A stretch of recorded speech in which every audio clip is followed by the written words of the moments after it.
Hello everyone, and welcome to the follow-up to my most personal video, aka the one where I talk about when I met my girlfriend. If you haven't watched it, check it out for some context.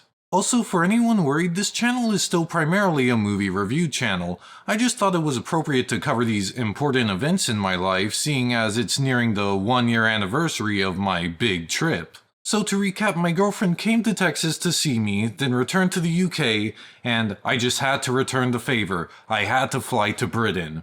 Similar to my last video, I'm not just going to be exclusively discussing the rays of sunshine, even though there are plenty because I visited my girlfriend. So I'm gonna talk about the peaks as well as the valleys, so, well, let's get into that. When I said goodbye to my girlfriend, it deeply impacted me. It wasn't like a see ya, even though we would eventually see each other other times. It felt like a goodbye. We weren't sure how often or when we would see each other again. It was the happiest week of our lives, and even though we knew it was going to end eventually, that doesn't help much. Our happiness was yanked away from us. It traumatized us, and I'm not being overdramatic. I remember having dreams in the following weeks and months seeing her again, and while I was joyous to see her again, even if it were in my dreams, those dreams, my sad subconscious creeped into them. There's one I will never forget where I'm hugging her tight and crying into her chest. Why did you have to leave? Please don't go again. Why? Why did you have to leave me? There was one time where I was just walking down the hall alone in my house one day and I just started crying, missing her. And on top of that, to make matters worse, I miss you became almost a dirty phrase. Of course we missed each other, but we couldn't say it. That would just externalize our internal turmoil from being absent from each other. And also, it was like, yeah, of course we miss each other. I know how you feel. I feel the same way.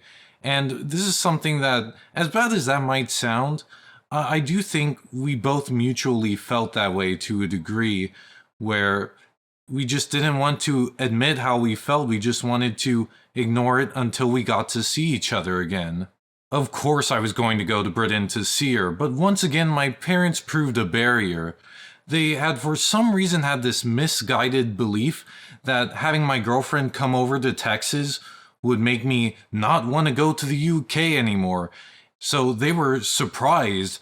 I remember my mom and dad were like, oh, well, you still want to go visit her? Like, dang, what a concept. I thought when he met the love of his life, he wouldn't want to see her again. What?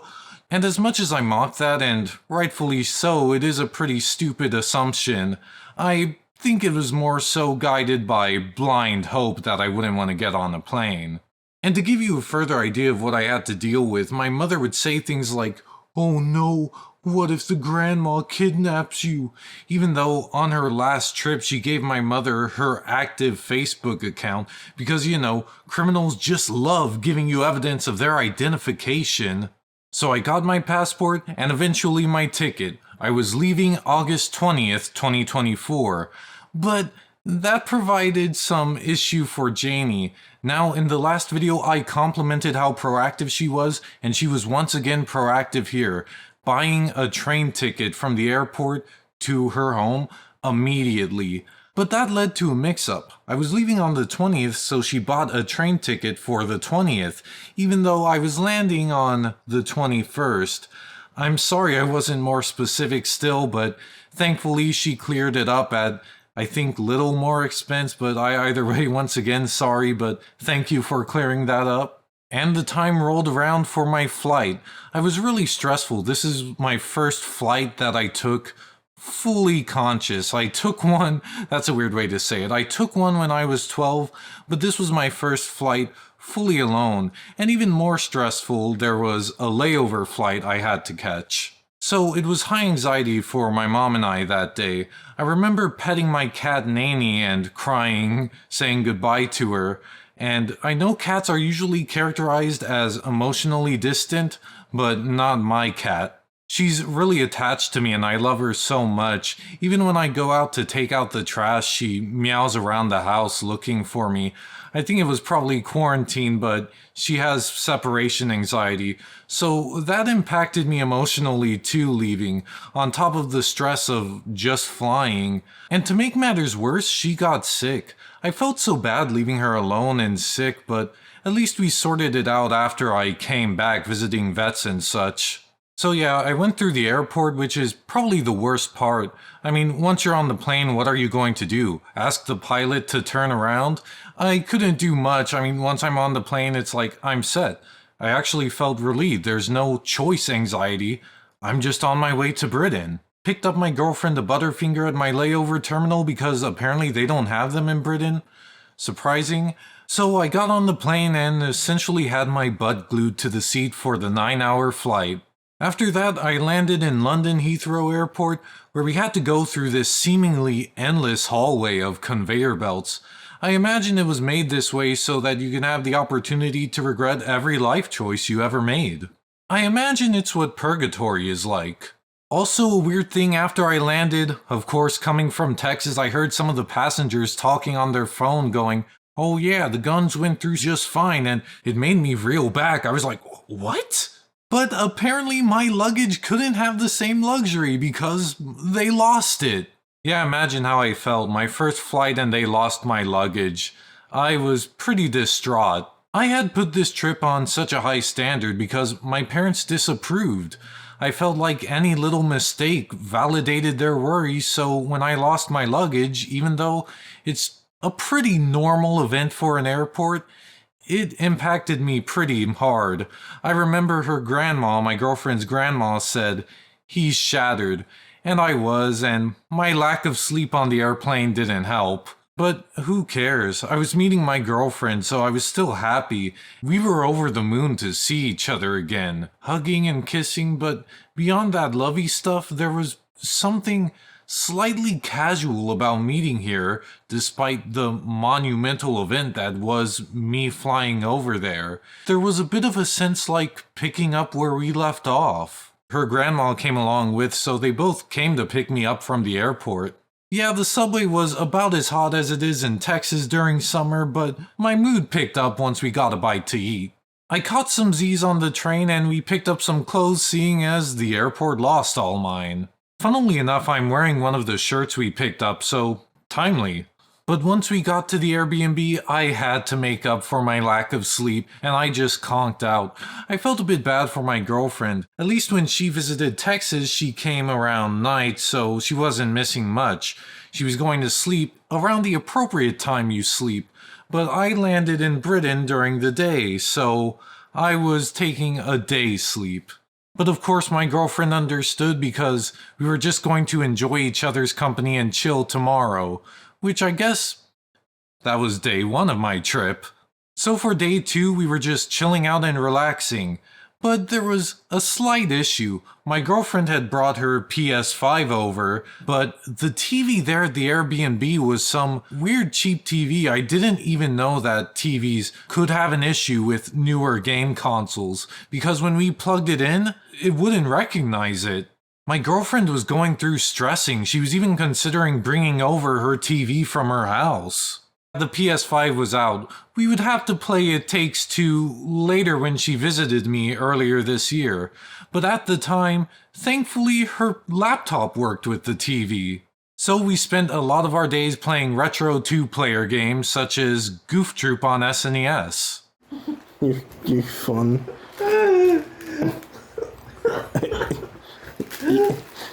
What are you laughing at?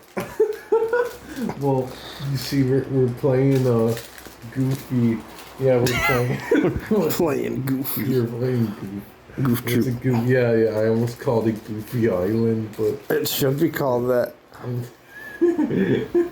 Oh, and also that week we beat Toe Jam and Earl too. That was really fun. Of course it was fun. Hanging out with my girlfriend, playing video games, that's the life. We had been watching a lot of Simpsons that year, even some of the bad episodes.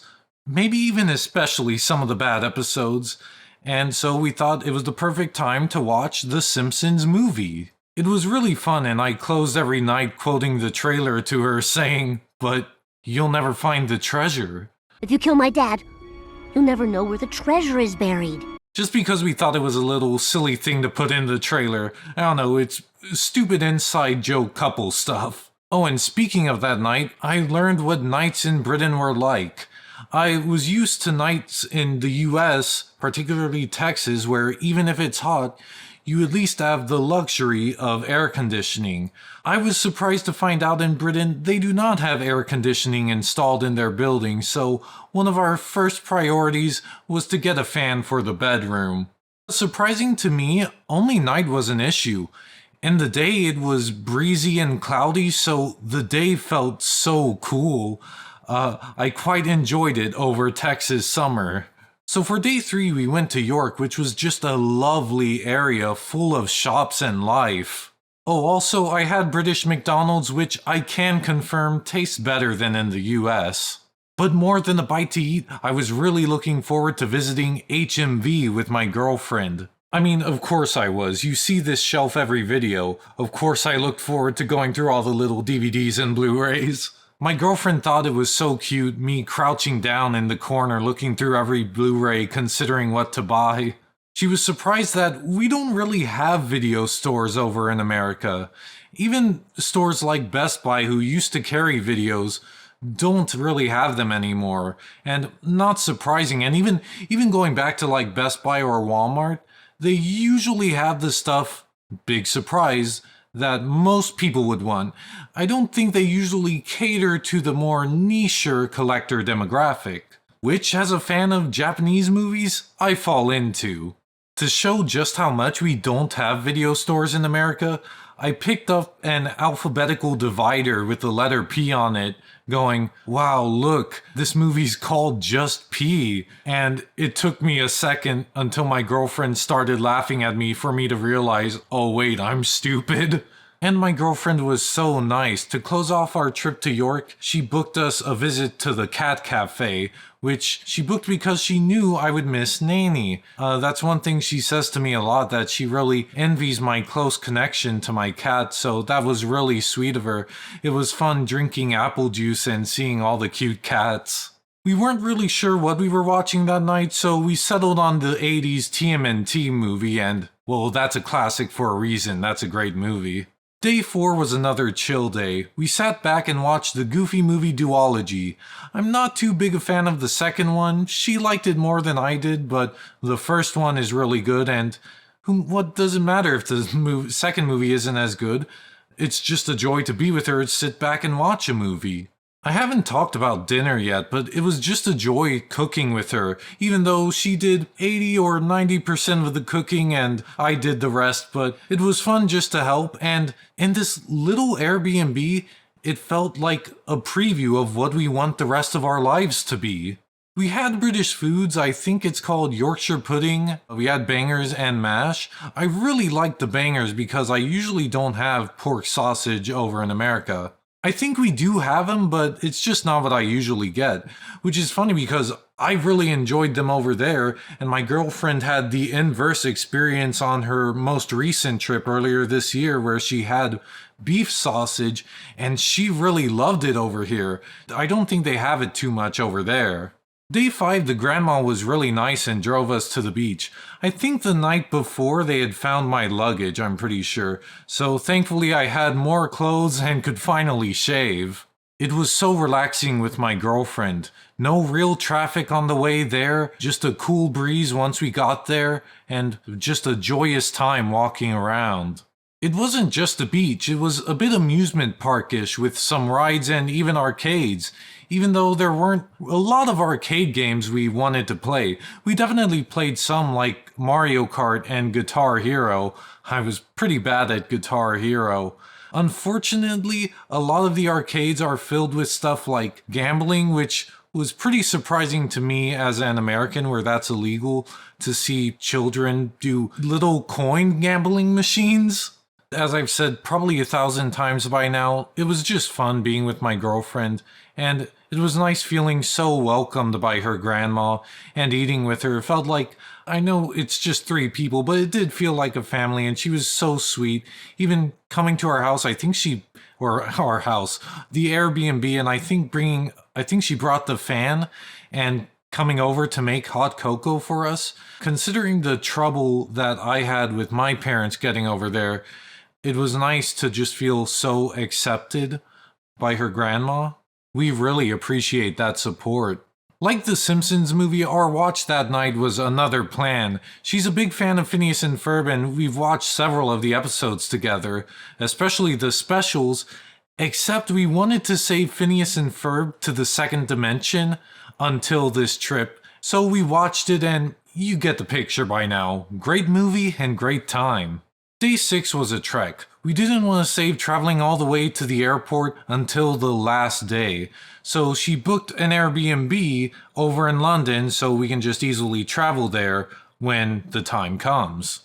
It was my first trip, so I packed heavy, which I was beginning to wish they hadn't found my luggage because lugging it around London was such a hassle. I'd turn the corner and it would like drift and I'd have to steer it back on track. We stopped by a little shop to eat, and I'm ashamed to say that this late into the trip, I had my first fish and chips. I wish I had tried it earlier because I loved it, and thankfully they gave us a huge helping. But it was a bit shady.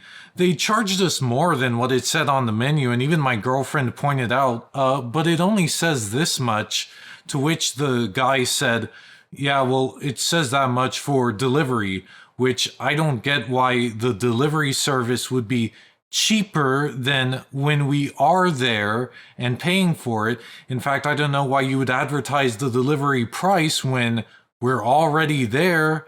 Yeah, that's a bit scummy, but it's London and we didn't want to throw a fuss. We got to the Airbnb and finished up our laundry list, so to speak, because this TV actually worked with our games. Now, of course, we weren't lugging around a huge PS5, but we could carry around a Switch and dock, so we popped that in and played some of the games we were planning on playing. Like Pucky and Rocky, Bubble Bobble, and the like, simple pick-up-and-play 2-player games. The day drew to a close and I couldn't sleep. The Airbnb didn't have a fan, so I had to endure the hot British night.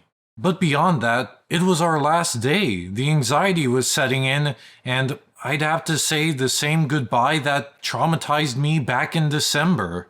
I had barely gotten any sleep. It was like 8, maybe 6 in the morning, and I woke up and it just all crashed down on me. I started crying and my weeping woke up my girlfriend. And I was kind of thankful because I didn't want to cry alone. I was pretty happy she woke up so we could just hug and snuggle. We enjoyed our last few hours together, continuing the tradition of doing a little drawing for each other. And when I say we enjoyed the last few hours, I mean we really did enjoy it. We got to the airport lobby and we didn't want to go. Of course not. So embracing each other, we lingered around the airport lobby probably more than we should have, but I don't regret a second of it. I would have loved to take her back, but of course I couldn't, and we had to say our goodbyes. I didn't cry because I couldn't cry. I had a mission to complete. I had to fly back to America. The words of my mom from a year ago still rattling in the back of my head, saying if I went to the UK, I wouldn't come back. I had to come back, if not because I live here, but also to show her. Sadly, the same couldn't be said for Janie. She bawled her eyes out even though she held it in about when we were saying goodbyes, but she just stood there and watched me until she couldn't see me anymore, until I vanished into the airport. And that's when the real waterworks happened. She let it all out. I felt so bad for her. She had to talk to people and cry in front of everyone on the subway.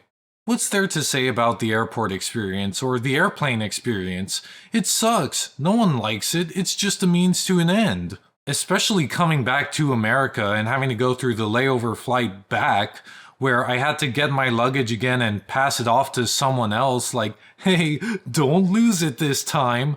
My schedule was running actually pretty tight. I was worried I was going to miss my flight back home, but thankfully I got on it and got home and got on a call with her to show her that I got home safe and just to make sure that she was alright and to show that I was alright and just to see her again. And after all that, the biggest thing about this trip was the goodbye, but not for the negative reason it was the last time. It was because it felt almost reassuring. It wasn't a goodbye, it was see you later.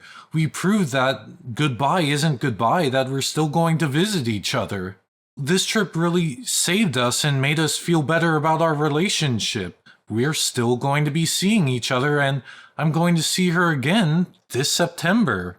So that was probably my most proudest achievement in my life.